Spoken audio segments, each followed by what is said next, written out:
पुढच्या बातमीकडे वळूयात। केतन अग्रवाल हत्या प्रकरणातील आरोपींची पोलीस कोठडी आज संपणार असल्याने दोन्ही आरोपींना आज न्यायालयामध्ये हजर केलं जाणार आहे। या दोघांनाही आज दुपारी 2 ते 2:30च्या दरम्यान वडगाव मावळ न्यायालयामध्ये हजर केलं जाणार आहे। वडगाव मावळ न्यायालयामधील न्यायाधीश AM विभूते यांच्यासमोर सुनावणी होईल। 23 जून पासून सिया आणि चेतनची पोलिसांकडून कसून चौकशी करण्यात आली। हत्येदिवशी दोघांसोबत असलेली प्रत्येक वस्तू जप्त करण्यात आली आहे। त्याबरोबरच या दरम्यान पोलिसांनी अनेकांचे जबाब नोंदवून घेतले।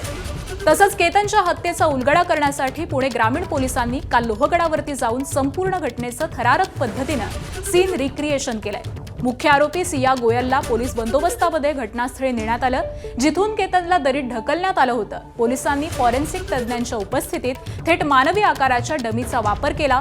मुख्य आरोपी सिया गोयल आणि तिचा प्रियकर चेतन चौधरी यांची पोलीस कोठडीत कसून चौकशी झाली।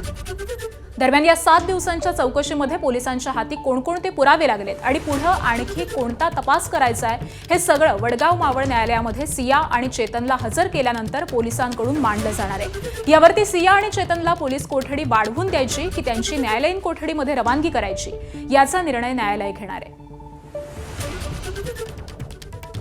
सीन रिक्रिएशन करण्यात आलेली आहे आता आणि त्यातच एक्युजने आम्हाला ते घटनास्थळ जे आहे तिकडे कशा प्रकारे ते इन्सिडेंट घडला आणि कशा प्रकारे ते कोणत्या रूटने गेले, कसा काय केलं ते सांगण्यात आलेलं आहे, ते कव्हर करण्यात आलेलं आहे।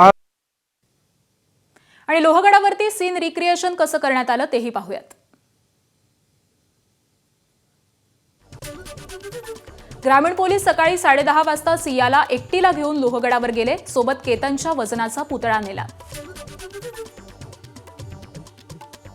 18 जूनला लोहगडावर 75 मिनिटात काय घडलं हे जाणून घेण्यासाठी नाट्य रूपांतर करण्यात आलं।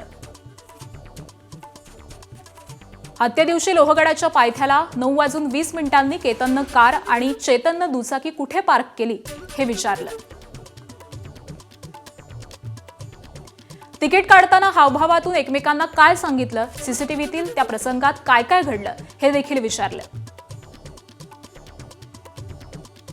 हत्ये दिवशी सिया केतन लोहगडावर 10:05 पोहोचले।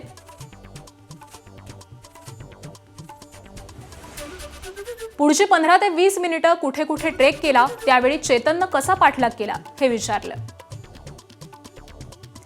10:25 घटनास्थळी कसे पोहोचले, केतन सियामध्ये काय घडलं, तेव्हा चेतन कुठे दबा धरून बसला होता असं देखील विचारण्यात आलं। 10:35 केतनला सिया आणि चेतननं कसं ढकललं हे जाणून घेण्यासाठी पुतळा ढकलून द्यायला लावलेला आहे। सकाळी 10:30 वाजता सुरू झालेलं हे नाट्य रूपांतर 3 तासांनी संपलं।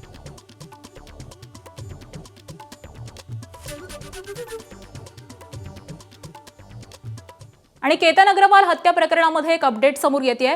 लोहगडाला जाण्यासाठी वापरलेली दुचाकी जप्त करण्यात आलेली आहे। लोहगड किल्ल्यावरती जाण्यासाठी चेतन चौधरीनं दुचाकीचा वापर केलेला होता। लोहगडाला जाताना टोल नाक्यावरती आपलं वाहन दिसू नये यासाठी त्यानं दुचाकीचा वापर केला, तर पोलिसांच्या नजरेतून आणि संशयातून वाचण्यासाठी चेतननं ही शक्कल लढवलेली होती। सिया आणि केतन त्यांच्या पाठीमागे चेतननं ही दुचाकी नेली होती।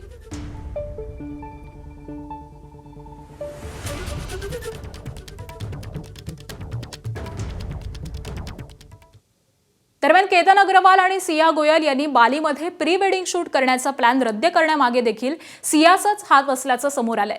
विमानतळावरती जाण्यासाठी जी कॅब सियानं आणि केतननं बुक केली होती त्या कारच्या ड्रायव्हरनं सर्व घटनाक्रम सांगितलाय। सिया ही बालीला जाण्यासाठी तयार नव्हती, त्यामुळे ती गाडीत देखील बसत नव्हती।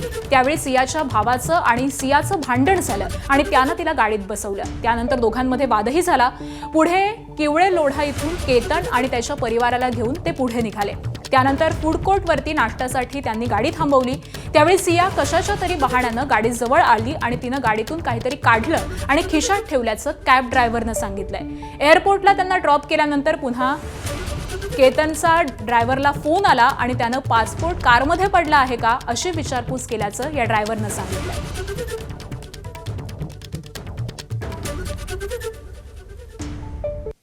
पिकअप केल्यानंतर रिया गाडीत बसत नव्हती। तिच्या भावानं सोहेलनं तिला दंडाला धरून गाडीमध्ये बसवलं। बसल्यानंतर मी लगेच टाकलो आणि मला रियाच्या आई वडिलांनी म्हणले की सावकाश जावा। मला कॉल आला की भैया माझं पासपोर्ट विसरले गाडीमध्ये, बघा व्हिडिओ कॉल करतो मी. मग त्याने नंतर मला व्हिडिओ कॉल केला. व्हिडिओ कॉल केल्यानंतर मग मी त्यांना दाखवलं. ते म्हणले की भैया तुम्ही एअरपोर्टला या आणि मला मध्ये येऊन दाखवा. मग मी पार्किंगला गेलो. ते 2 जण आले होते मुलं. आल्यानंतर ते पासपोर्ट बघितला, बॅटरी लावून मोबाईलची सगळं. मग गाडीमध्ये काहीच नव्हतं. पण तुम्ही पाहिलं होतं की या बॅगेतून काहीतरी वस्तू काढ. हा, वस्तू काढत ते बघत होतो मी. फूड मॉलला थांबल्यास पर्समधून काहीतरी काढत होते. मी मागे भेटल्यानंतर ते माझ्याकडे बघितले. नंतर मी त्यांच्याकडे पुन्हा बघायला नाही. मग ते खिशामध्ये घालून गेले ते मध्ये. मग गेल्यानंतर मला पुढले काही माहित नाही. मग 10-15 अर्धा तासात ते आले. मग नंतर आल्यानंतर कॉल केले. मग मी गाडी पुढे घेऊन गेलो त्यांच्या. एबीपी माझा, उघडा डोळे बघा नीट.